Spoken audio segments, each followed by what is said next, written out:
Buenas noches. Entonces vamos a conversar hoy sobre los aspectos referidos al final de la vida, específicamente la limitación de medidas terapéuticas, y luego vamos a ver lo referido a muerte encefálica.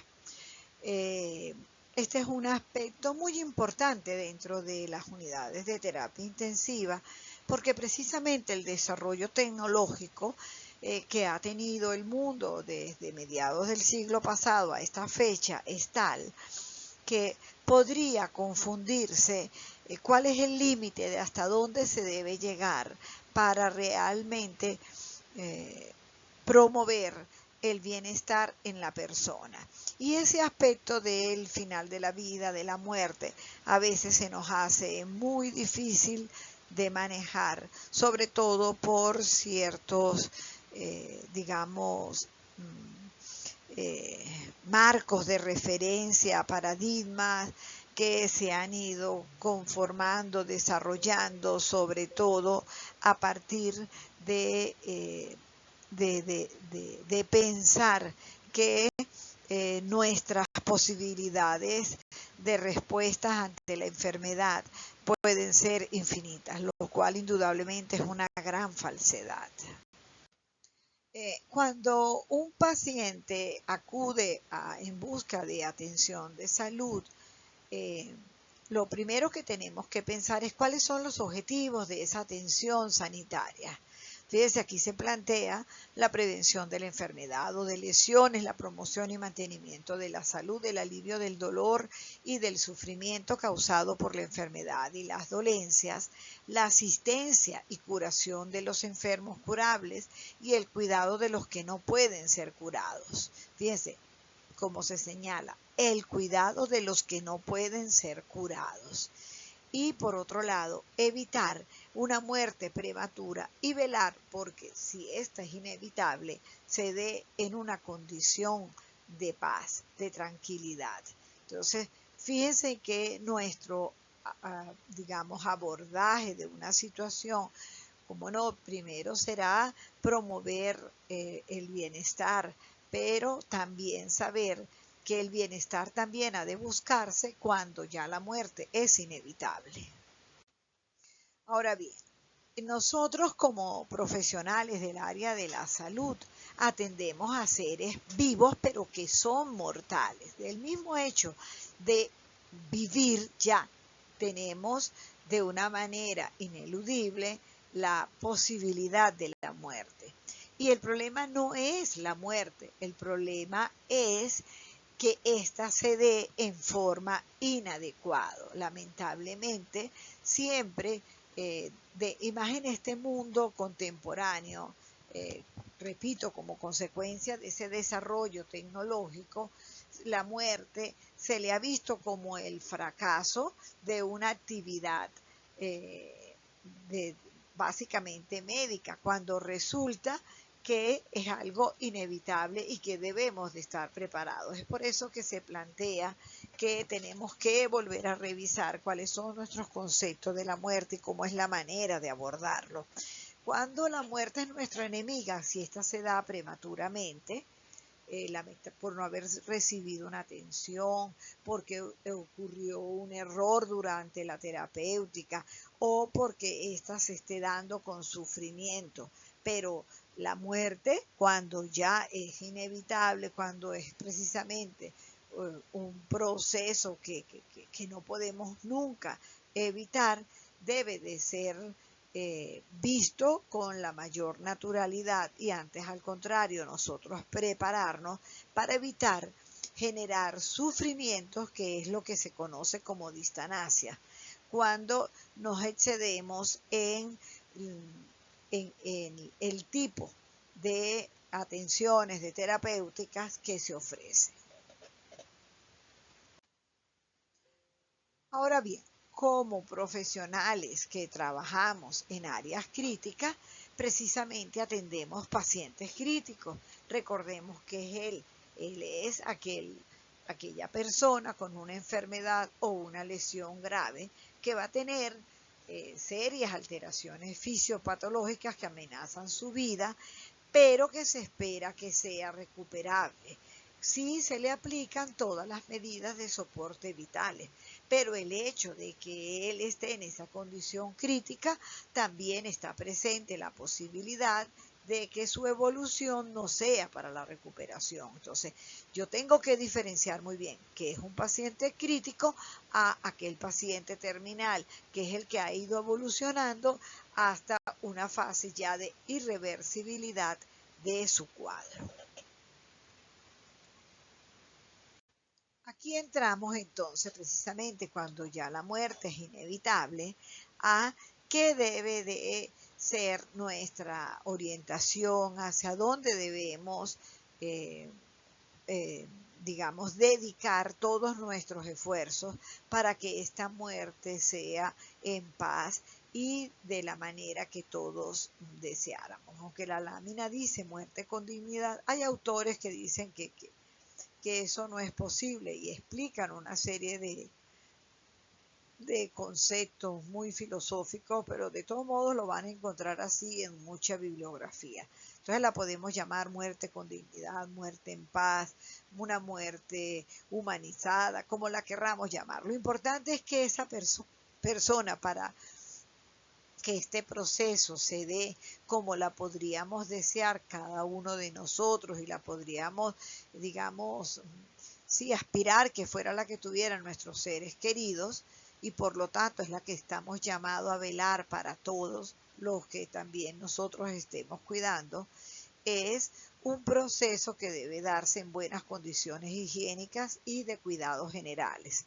Por eso es que a mí nunca me gusta el término de cuidados mínimos, porque tiende a pensarse que una vez que ya no hay posibilidades de recuperación, entonces ya no hay que hacer, y no siempre hay que hacer con una persona, aun cuando está en esta fase terminal.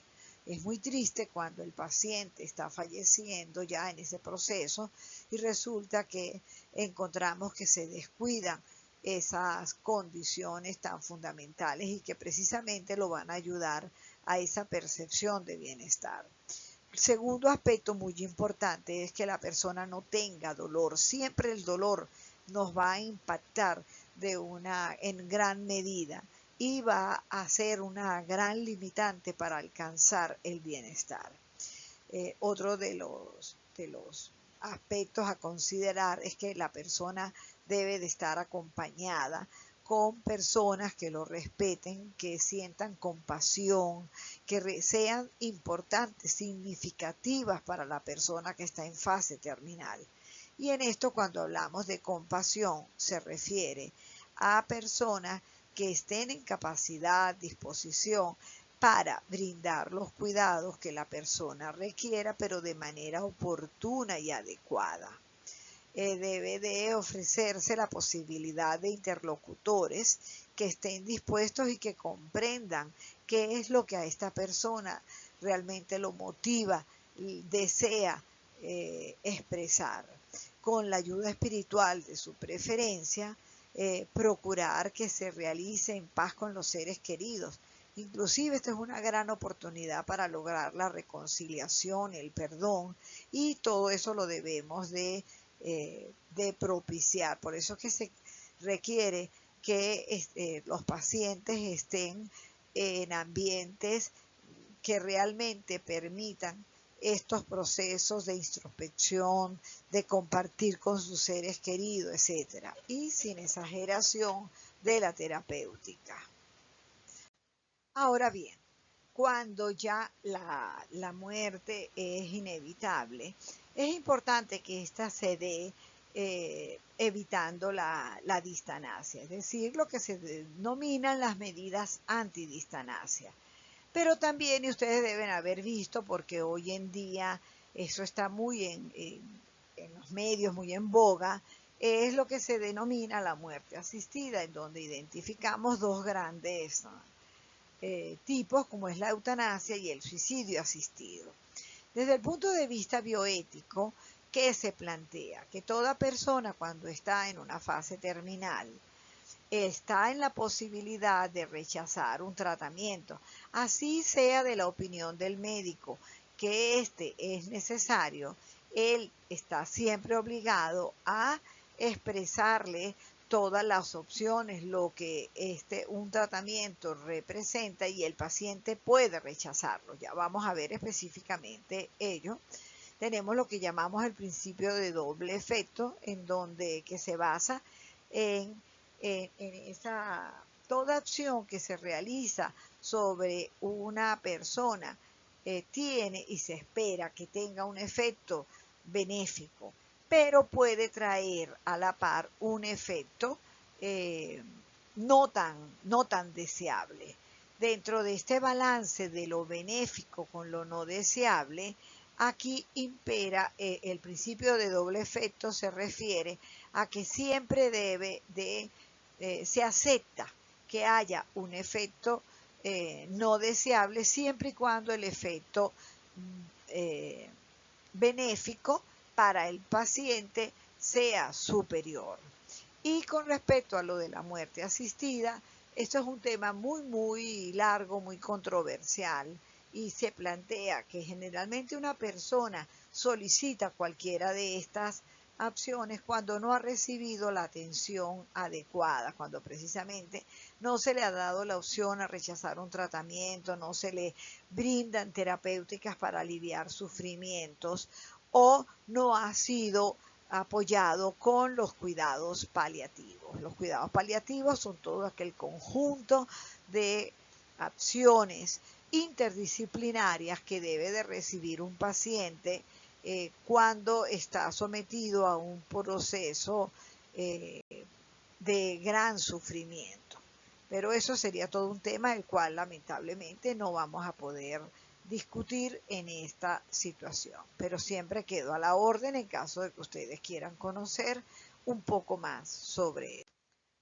Cuando hablamos de antidistanasia, aquí creo que es muy importante señalar lo que dice Dunstan. Él explica que el éxito de cuidados intensivos no debe ser medido solamente por las estadísticas de sobrevida, como si cada muerte fuera un fracaso del médico.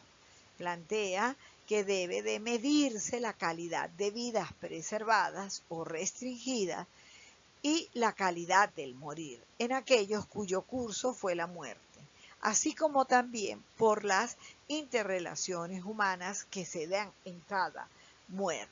Entonces, fíjense, no siempre es preservar la vida a costa de lo que sea, no, siempre debe de prevalecer el aspecto calidad de la vida, o cuando ya la muerte es inevitable, una calidad del morir. Entonces vamos a ver la primera de estos mecanismos para evitar la distanasia, que es el rechazo al tratamiento. Fíjense cómo se define.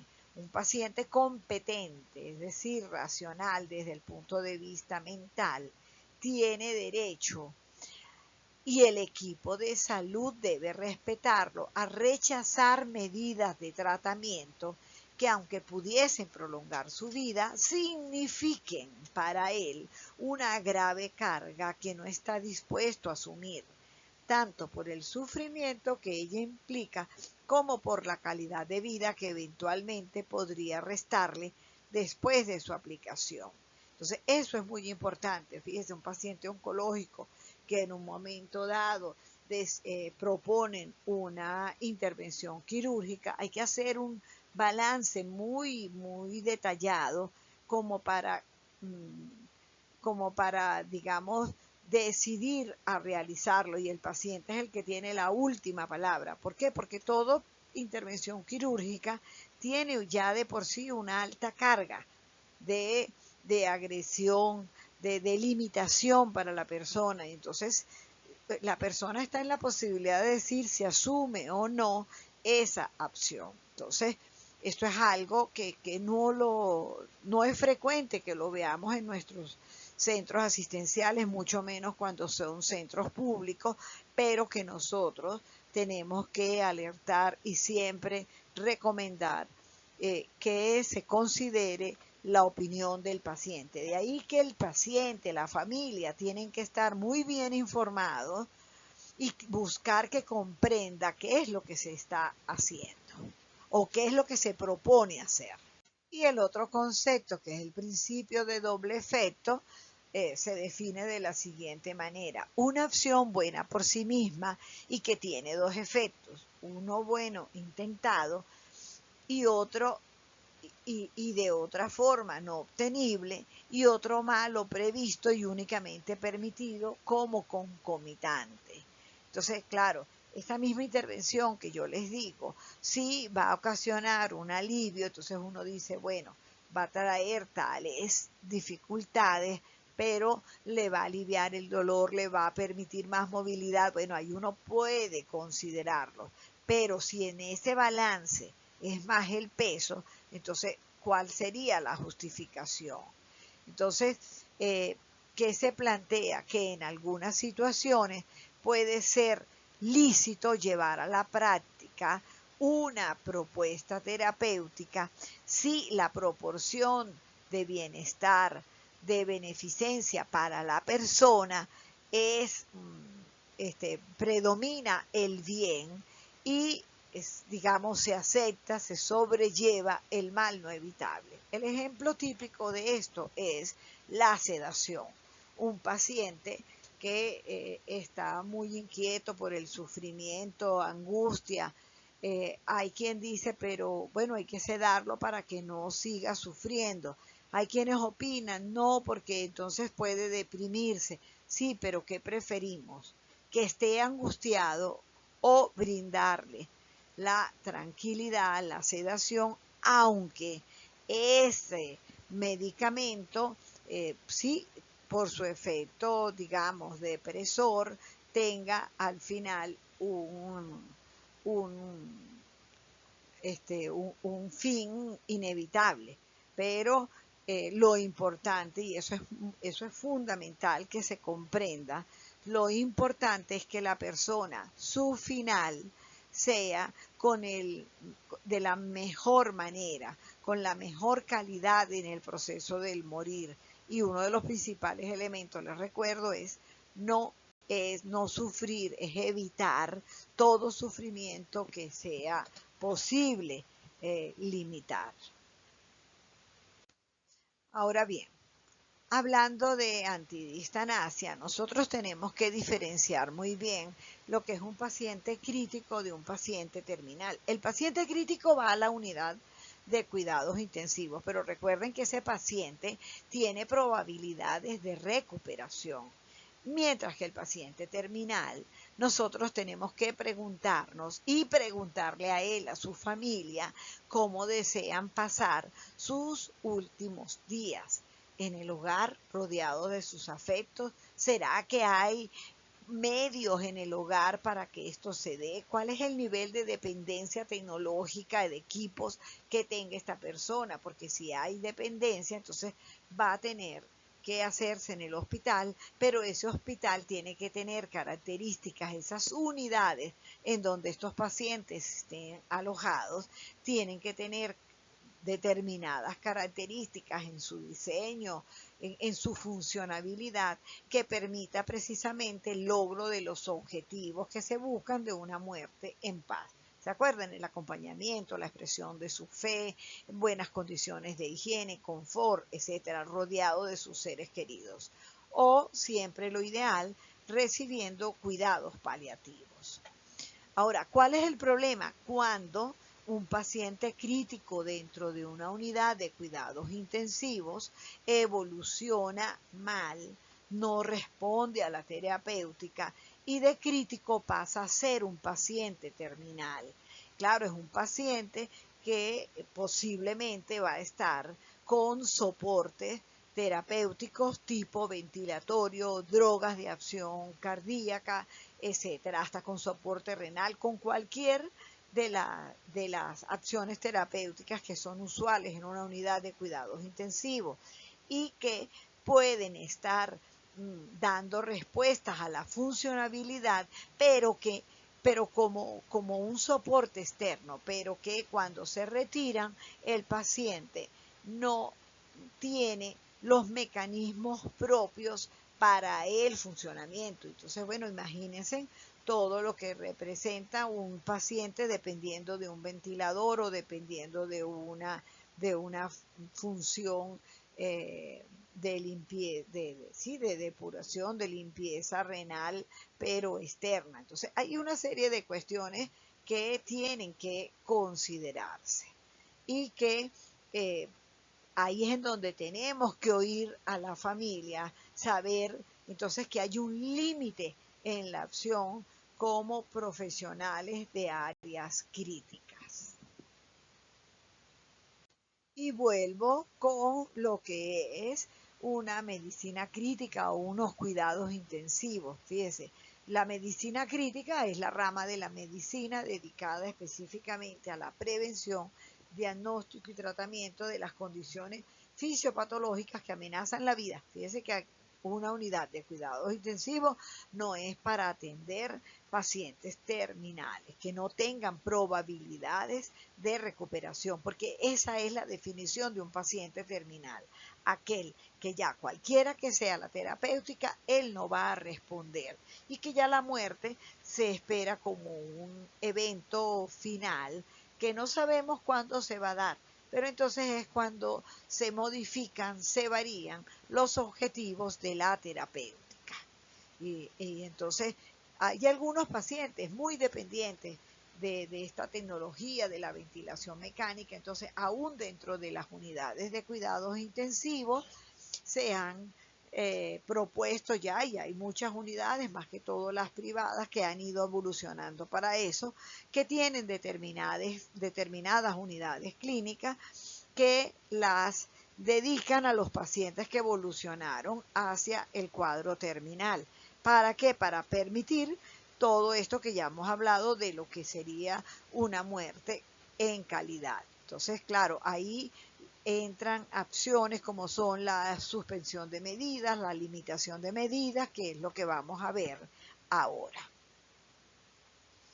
Cuando hablamos de las unidades de cuidados intensivos donde se reciben pacientes críticos, la idea es salvar la vida, preservar sus funciones, aliviar el dolor y el sufrimiento, curar la enfermedad y restituir a la persona al seno de la familia. Esos son los objetivos del paciente crítico, pero enfatizo y hago especial hincapié que es en el paciente crítico, es decir, el que es potencialmente recuperado. Ahora bien, cuando este paciente crítico evolucionó, digamos, hacia la condición terminal, entonces los objetivos cambian. ¿Por qué? Porque todo enfermo terminal, y vuelvo a insistir, lo fundamental es aliviar el dolor y el sufrimiento, ofrecer comodidad, facilitar el contacto con los seres queridos, permitirle ayuda espiritual, evitar la prolongación indebida de su condición. Claro, una persona que no pueda ventilar espontáneamente y está conectado a un ventilador, y más si es un modo asistido, lógico que él va a estar digamos, realizando ese organismo el intercambio, pero no lo está haciendo la persona de manera espontánea como nosotros, personas todavía sanas, funcionales, lo realizamos normalmente. ¿Qué sería lo ideal? Egresarlos de la unidad de cuidados intensivos, o si es muy dependiente de equipo, entonces aplicar las medidas que corresponden, las acciones que corresponden. ¿Qué pasa si se mantiene un paciente que evolucionó hacia la fase terminal en una unidad de cuidados intensivos? Simple y llanamente que se va a dar una prolongación indefinida del proceso del morir, y eso es distanasia. Se van a crear falsas expectativas en la familia, además van a generar más gastos, solamente de la familia, sino también del Estado, porque hay que saquen cuenta solamente de lo que significa un día dentro de una unidad de terapia intensiva, pero además estaríamos violando el principio de no inducción al daño y el de justicia distributiva. Todo esto que les he venido señalando está debidamente soportado en los aspectos legales, éticos e inclusive religiosos. Vean lo que dice la Ley de Ejercicio de la Medicina. Dice, el médico que atiende a enfermos irrecuperables no está obligado al empleo de medidas extraordinarias de mantenimiento artificial de la vida. Sigamos viendo. Ajá. También el artículo 29 señala, el ingreso y permanencia de los enfermos en las unidades de cuidados intensivos deberá someterse a normas estrictas de evaluación destinadas a evitar el uso injustificado, inútil y dispendioso de estos servicios en afecciones que no necesiten y en la asistencia de enfermos irrecuperables en la etapa final de su padecimiento. Entonces, vean cómo todo esto está debidamente justificado, analizado y que debe de ser precisamente considerado. Bueno, vamos a seguir para ver qué dice la parte médica y luego vamos a ver nuestra parte de enfermería. Cuando revisamos la ley de ejercicio de enfermería en la parte 1, se refiere que nuestra función es el cuidado de la salud del individuo, familia y comunidad, tomando en cuenta la promoción de la salud, la calidad de vida, la prevención de la enfermedad y la participación de su tratamiento, incluyendo la rehabilitación de la persona, independientemente de las etapas de crecimiento y desarrollo en que se encuentre, debiendo mantener al máximo el bienestar físico, mental, social, espiritual del ser humano. Fíjense que esta es una debilidad de nuestra ley, porque si bien es verdad que señala esa visión integral, holística del ser humano, no considera entre sus funciones el cuidado del enfermo terminal, que sí lo tiene muy bien la definición de enfermería de la Nanda y las definiciones de muchas de nuestras teorizantes como Henderson, etcétera, y otras tantas. Por suerte, nuestro código deontológico sí se refiere a estos temas. Vemos que en el artículo 12 se refiere específicamente a aliviar el sufrimiento y en el capítulo 5, dedicado específicamente al enfermo terminal, desde el artículo 29 al 42, se refiere a cómo deben de ser las relaciones siempre tratando al enfermo con confianza y respeto. Luego habla de sus dimensiones biológicas, psicológicas, social, religiosas e ideológicas. En el artículo 32 señala la importancia de la familia. En el 33 extiende inclusive la necesidad del enfermo de ser reconocido como parte de la familia y de la comunidad y cómo integrar a estas personas dentro del cuidado de este paciente. El artículo 34 habla de la necesidad de informar. El artículo 35, notificar lo que se está realizando al paciente y a la familia. El 36 habla de los derechos del enfermo, que son tratados con respeto y dignidad en un ambiente adecuado. Por eso es que no puede ser cualquier sitio. A mí a veces me da mucha angustia por los familiares de ver que ellos quieren saber de su familia, pero no hay ni siquiera espacios donde esperar las respuestas en forma adecuada. El derecho a ser visitados, a expresar sus creencias, a recibir atención de elevada calidad. En eso es una gran deuda que tiene nuestro país porque no hay formación a nivel de posgrado hacia lo que son los cuidados al enfermo terminal. La necesidad, el derecho que tienen de ser informados, que se les consulte y que ellos emitan su consentimiento, que se manejen las confidencias que ellos han expresado y a rechazar, vean, el punto 8 precisamente de los derechos del paciente terminal dice, rechazar cualquier procedimiento de investigación con seres humanos en el que se le quiere involucrar, provocando regulaciones y limitaciones personales.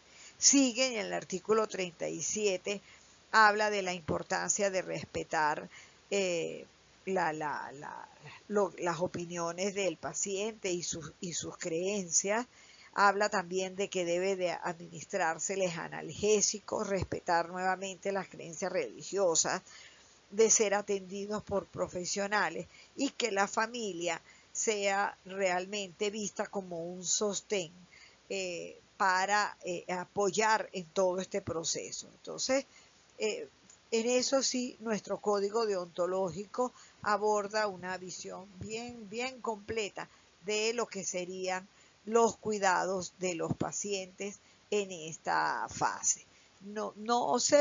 Cuando se puede extrapolar, digamos, el derecho de ellos a no ser, digamos, sometidos a acciones por encima de su voluntad, cuando se lee que se debe de oír su opinión y que debe evitarse todo sufrimiento que pueda ser evitado. Desde el punto de vista religioso, fíjese aquí, les traigo lo que declara la Congregación para la Doctrina de la Fe, la Declaración sobre Eutanasia en 1980, que dice: cuando la muerte se prevé inminente o inevitable, se puede, en conciencia, renunciar a unos tratamientos que procurarían únicamente una prolongación precaria y penosa de la existencia, sin interrumpir las curas normales debidas al enfermo en casos similares. Claro, se le brindan siempre los cuidados que le brinden confort, bienestar, pero no se le somete a algo que no tenga ningún fin realmente deseado para el paciente.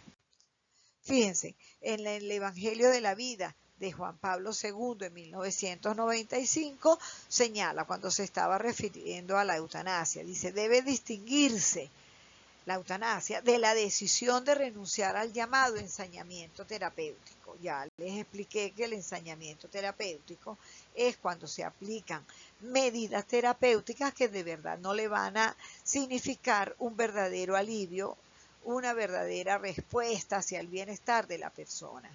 O sea, ciertas intervenciones médicas ya no adecuadas a la situación real del enfermo, por ser desproporcionadas a los resultados que se podrían esperar, o bien por ser demasiado gravosas para él.